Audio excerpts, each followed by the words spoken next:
ইউক্রেনের president Volodymyr জেলেনস্কির দফতরের chief of staff Andriy Yermak দুর্নীতি দমন সংস্থার তল্লাশির পর ইস্তফা দিয়েছেন।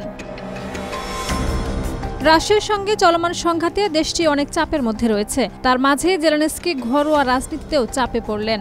28 নভেম্বর দুর্নীতি বিরোধী সংস্থা ন্যাশনাল অ্যান্টি করাপশন ব্যুরো আদালতের অনুমোদন নিয়ে ইয়ারমার্কের বাড়িতে তল্লাশি অভিযান চালায়। এ ঘটনায় রাতেই 54 বছর বয়সী ইয়ারমার্ক পদত্যাগ করেন।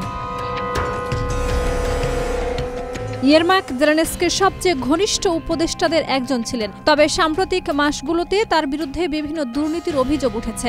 জুলাই মাসে তার পরামর্শে ইউক্রেনের পার্লামেন্টে একটি বিতর্কিত দুর্নীতি বিরোধী বিল পাশ করা হয়, যা বিরোধী রাজনৈতিক দল এবং সাধারণ জনগণের মধ্যে প্রতিক্রিয়ার সৃষ্টি করেছিল। বিরোধীরা বলেছিলেন, নতুন আইন কার্যকর হলে দুর্নীতি দমন সংস্থাগুলির ক্ষমতা প্রশাসনের হাতে চলে যাবে, যা আরও দুর্নীতি বাড়াবে। চাপের মুখে জেলেনস্কি আইন কার্যকর করা স্থগিত করেছিলেন।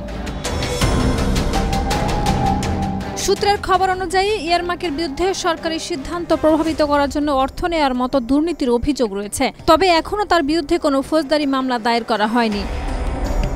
শাহিদা রুবি, মাই টিভি।